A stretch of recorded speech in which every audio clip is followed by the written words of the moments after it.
You stand at the edge of a cliff where an old lighthouse towers over the raging sea. The storm roars around you, waves crashing against the rocks like angry drums, and the sky blazes with lightning, slicing through the darkness like silver threads. The wind howls, carrying the scent of salt and wet moss, and you feel raindrops on your face, cold but alive. You are a traveler seeking answers, and this storm has driven you to seek shelter in the lighthouse, where the light flickers like a heartbeat in the night. The door creaks as you step inside. The air smells of old wood and kerosene, and on a wooden chair sits an old man. His face is a map of wrinkles, each line seemingly telling its own story. His eyes shine like two small lanterns, and his gray hair sways in the draft. He smiles, and his voice, quiet but deep, resonates like the whisper of the sea. Sit, traveler. The storm brought you here for a reason. You sit on a creaky bench, feeling the warmth from a small kerosene lamp humming on the table. The old man pours you hot mint tea, its scent mingling with the salty air. I've seen many storms, he says, his words slow, like raindrops sliding down the window. But each one taught me something new. Would you like to hear my story? You nod, feeling the storm outside become a backdrop to his words. The old man closes his eyes, and you see his thoughts carrying him far away. I was born in a small village by the coast, where the sea was my first friend, he begins. His voice hums, like the wind wrapping around the lighthouse, and you feel your body relax, your mind drifting with his words. He tells you how, as a child, he ran barefoot on the sand, listening to the waves whisper stories of distant lands. I dreamed of seeing the world, he says, and you imagine a little boy gazing at the horizon, where the sun sinks into the sea like molten gold. But his first journey wasn't as he dreamed. My father died at sea during a storm, he adds, his voice trembling, like a wave crashing against the rocks. Your heart tightens, but the old man smiles. That storm took my father, but it gave me my first wisdom. The sea is neither enemy nor friend. It simply is. His words sound like a quiet melody, and you feel the storm outside becoming part of his story. The lighthouse, a safe haven where you could listen forever. Chapter 2. First steps into the wide world. The old man gazes at the flickering flame of the kerosene lamp, his eyes reflecting the light like two small beacons. The storm outside howls like an ancient choir, and you feel the scent of mint tea mingling with the salty air. After my father's death, I decided to chase my dream, he says, his voice sounding like the whisper of waves rolling to the shore. He tells you how, at 16, he left his village, carrying only a small bundle with bread and cheese. I went to the port, where ships hummed like living things, he recalls. You imagine him as a young boy, wide-eyed, staring at the massive sails swaying in the wind. He signed on as a cabin boy on a ship heading to distant islands. That first journey was tough, he adds, and you feel his words transport you to the deck, where the salty wind stings your face, and the sea hums like a living beast. He speaks of nights when the stars shone so brightly. It felt as if the sky was descending to the sea. I lay on the deck, listening to the creaking boards, dreaming of faraway lands, he says. But the sea was a harsh teacher. One day, a storm engulfed their ship, and the old man recalls how the waves rose like mountains, the wind tearing the sails like paper. We barely survived, he says, and you feel the chill in his words, as if you're standing on that deck, gripping wet ropes. That storm taught me to listen, he continues, to listen not just to the sea, but to the people around me. He remembers the captain, an old sailor with rough hands but a kind heart, who taught him that true strength isn't in fighting the waves, but in finding calm amidst the storm. The captain said, "If you panic, the sea will win.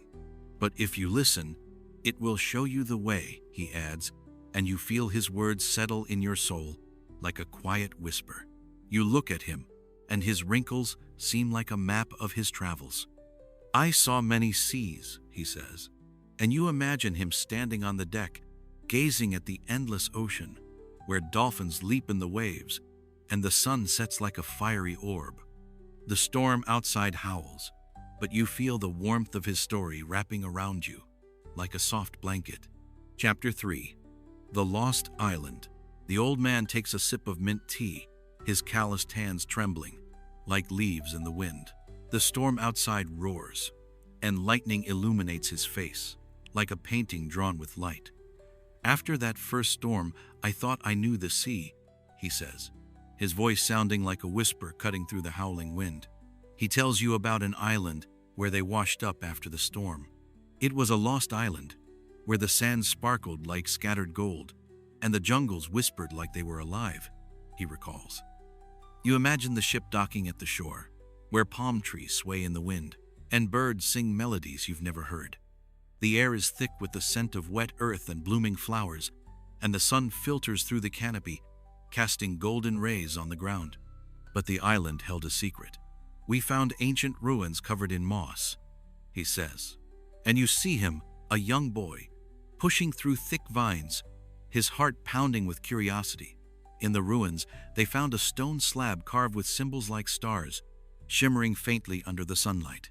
"My friend, the old cook, said it was a map to treasure," he recalls, and you feel his words fill you with the anticipation of adventure. The crew followed the map, their boots crunching on fallen leaves as they trekked deeper into the jungle. The air grew heavier, the sounds of the island chirping birds and rustling leaves blending into a symphony that felt alive. But the treasure wasn't gold or jewels. They found a spring, its water sparkling like liquid light, flowing gently over smooth stones. "We drank from it, and I felt as if all my fears washed away," he says. And you imagine the cool water in his hands, refreshing and pure, as if it carried the island's ancient magic. But the island brought challenges too. "The locals didn't want us there," he adds, his voice tightening, like a wave crashing against the shore. You picture shadows emerging from the jungle, their eyes burning with anger, their spears glinting in the moonlight. The crew had stumbled into sacred territory, and the locals saw them as intruders. "We ran, but I lost my friend," the old man says, his voice trembling like a wave breaking apart. He remembers sprinting through the jungle, the sound of his own heartbeat drowning out the rustling leaves, branches whipping against his face as he fled. He never saw his friend again, and the guilt lingered like a heavy fog. "That island taught me that the real treasure isn't what you hold in your hands, but what stays in your soul," he says, his words settling in your heart like a quiet whisper. You feel the weight of his loss, but also the wisdom he gained, as if the island's spring had cleansed his spirit, leaving behind a lesson etched in his memory. The storm outside howls, its rhythm blending with the old man's story, and the lighthouse stands firm, a guardian of his memories. The scent of mint tea fills the air, and the flickering light of the kerosene lamp casts soft shadows on the walls. You feel your body relax, your breathing slowing, as if the storm and the old man's voice are lulling you into a state of calm. His wrinkles seem like a map of his travels, each line a story, and you're eager to hear more, knowing each tale will bring you closer to the answers you seek. Chapter 4. A Love That Faded. The old man gazes out the window, where the storm rages, its winds howling like an ancient choir, and lightning splits the sky like silver arrows. After the island, "I thought the sea could no longer surprise me," he says, his voice a whisper, like waves rolling to the shore. He tells you about a port in a distant land, where the air smelled of spices and the streets buzzed with the voices of merchants. "That's where I met her," he says, his eyes warming, like the memory of a sunny day. "Her name was Maria, and she sold flowers at the market. Her hair was black as night, and her smile shone like the sun," he recalls. And you imagine him, a young sailor, standing at her stall, holding a bouquet of daisies, his heart racing with nervous excitement. They walked through narrow streets, listening to music spilling from taverns, the stars twinkling above the rooftops. "She taught me to dance," he says, and you picture them twirling on the cobblestones, laughing as the moon lights their faces. The scent of jasmine filled the air, and the warmth of her hand in his felt like a promise, but their love was fleeting. My ship had to sail on, he adds, his voice trembling like a wave crashing against the rocks. He promised to return, but fate had other plans. When I came back a year later, her stall was empty, he says, and you see him standing in that same market, holding a wilted bouquet, the air now smelling of dust instead of flowers. She had married another, he adds, and you feel his pain wrap around you like a cold wind. The bustling market faded into a blur, the laughter of merchants a distant echo, as he stood there, alone, the weight of loss pressing on his chest. That love taught me that happiness lies in moments, not eternity, he says, his words settling in your soul like a quiet whisper. You feel the bittersweet warmth of his memory, the joy of those fleeting nights with Maria, and the ache of their parting. The storm outside continues to rage, its thunder a distant drum, but the lighthouse remains a sanctuary, the glow of the kerosene lamp a steady comfort. You sip your mint tea, its warmth spreading through you, and you feel a sense of peace, as if the old man's story is a soft blanket wrapping around your heart. Chapter 5. The Desert and Solitude. The old man runs his fingers along the edge of his cup, his scarred hands trembling like leaves in the wind. The storm outside roars, and lightning illuminates his face like a painting drawn with light. After Maria, I sought oblivion, he says, his voice a whisper, like waves rolling to the shore. He tells you about a desert his ship led him to. I joined a caravan crossing the sands, he recalls. You imagine him walking behind camels, the sand crunching under his boots, the sun blazing like a fiery orb. The desert was endless, and I felt small, like a grain of sand, he says. And you see him standing among the dunes, the wind drawing patterns in the sand, the horizon shimmering with heat. The air was dry, carrying the faint scent of dust, and the silence was heavy, broken only by the soft grunts of the camels. The desert nights were cold, and he remembers how the stars shone so brightly. It felt as if the sky touched the earth.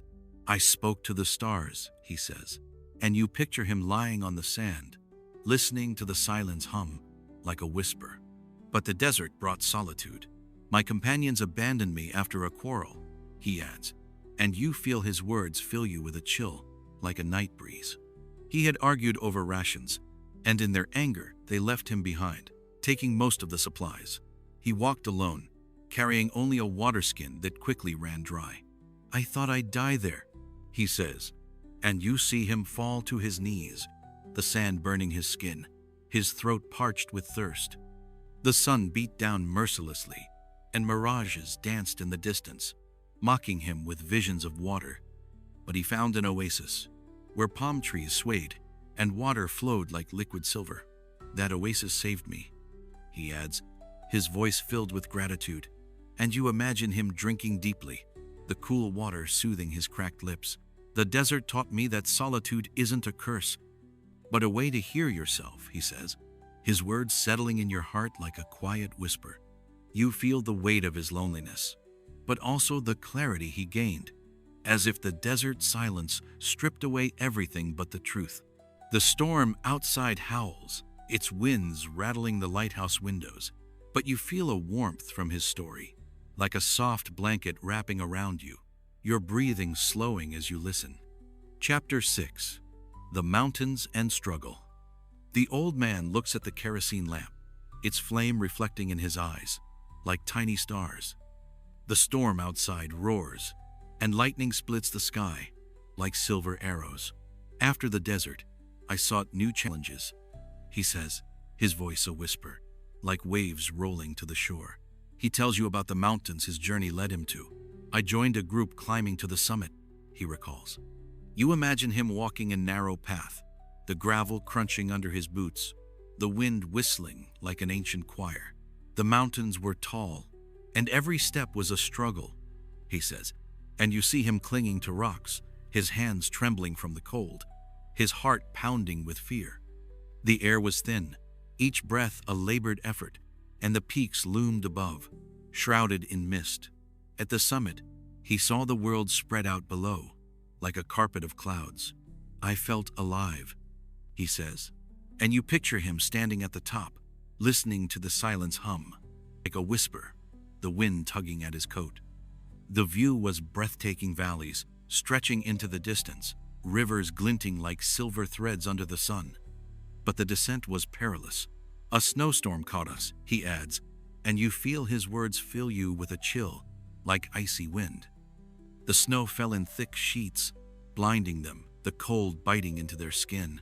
He recalls how one of his companions slipped off a cliff, and the old man tried to save him but was too late. I heard his scream in my dreams for years, he says, his voice heavy, and you feel his pain wrap around you, like a cold fog. The memory of that moment, the sound of the man's cry, the helplessness in the old man's hands as he reached out haunted him, a reminder of his limits. The mountains taught me that sometimes you can't save everyone, he adds, his words settling in your soul like a quiet whisper. The storm outside howls, its rhythm a distant echo of the old man's struggles, but you feel a warmth from his story, like a soft blanket. The lighthouse stands steady, its light a beacon in the darkness, and you sip your mint tea, its warmth spreading through you. As you listen, your body relaxing into the tale. Chapter 7. The City That Never Sleeps. The old man smiles, his wrinkles deepening, like rivers on an old map. The storm outside howls, and lightning illuminates his face, like a painting drawn with light. After the mountains, I sought a new life, he says, his voice a whisper, like waves rolling to the shore. He tells you about a city his journey led him to. It was a city that never sleeps, where lights shone like stars, and the streets buzzed like a beehive, he recalls. You imagine him walking on cobblestones, listening to music spilling from bars, people laughing like children. The air smelled of roasted chestnuts and cigarette smoke, and neon signs cast colorful glows on the pavement. I worked in a small cafe, he says, and you see him behind the counter, pouring coffee that smells like a warm morning, the chatter of customers a constant hum. But the city brought new challenges. I felt lonely among thousands of people, he adds, and you feel his words fill you with sadness, like rain sliding down the window. The city's noise was overwhelming, its pace relentless, and he often sat alone in his tiny room, listening to the sounds of life outside his window. He recalls one evening when he saved a young woman from robbers, but took a knife wound in the process. I lay in the hospital, listening to the clock tick, thinking about the meaning of life, he says, and you feel his pain wrap around you, like a cold fog. The sterile smell of the hospital room, a stark contrast to the vibrant city outside. The city taught me that true strength isn't in the noisy streets, but in the quiet moments, he says, his words settling in your soul like a quiet whisper. You feel the contrast of the city's chaos and the peace he found within himself, a lesson born from struggle. The storm outside howls, but you feel a warmth from his story, like a soft blanket, your breathing slowing as you listen. Chapter 8. Return to the Sea. The old man looks at the kerosene lamp, its flame reflecting in his eyes, like tiny stars. The storm outside roars, and lightning splits the sky like silver arrows. After the city, I return to the sea, he says, his voice a whisper, like waves rolling to the shore. He tells you how he bought a small boat and set sail. I sailed, listening to the waves whisper, the gulls crying overhead, he recalls. You imagine him at the helm, feeling the wind fill the sails, the sea humming like a living beast. The waters sparkled under the sun, and the horizon stretched endlessly, a promise of freedom. I felt at home, he says, and you see him smiling, gazing at the horizon where the sun sets like a fiery orb, painting the sky in shades of orange and pink. But the sea tested him again.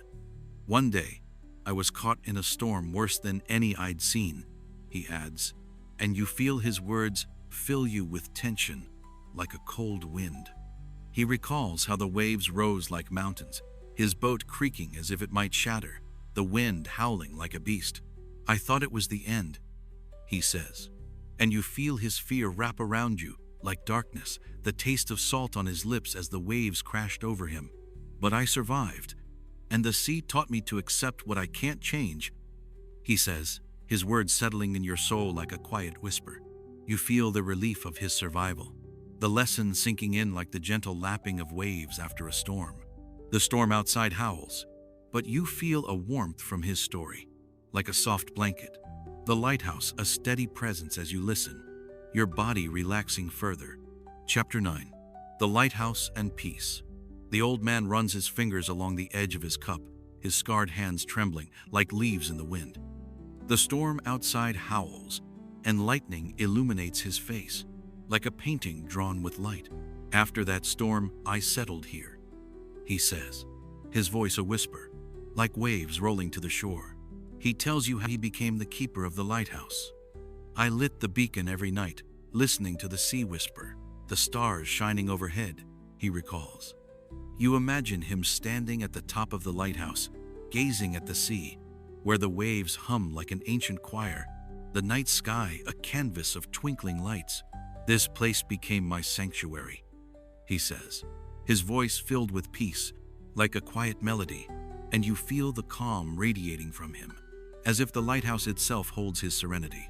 He recalls helping ships during storms, rescuing sailors lost in the darkness. I felt my life finally had meaning, he adds, and you see his eyes shine like two small lanterns, the pride in his voice warming the room. The lighthouse's beam cut through the fog, a lifeline for those adrift, and he found purpose in being their guide. The lighthouse taught me that light always overcomes darkness, he says, his words settling in your soul like a quiet whisper. The storm outside howls, its winds a distant echo of the old man's past, but you feel a warmth from his story, like a soft blanket wrapping around your heart. The scent of mint tea lingers, and the kerosene lamp's glow feels like a gentle embrace, lulling you into a state of calm as you listen, your breathing slowing, your mind at ease. Chapter 10. Lessons for the Traveler.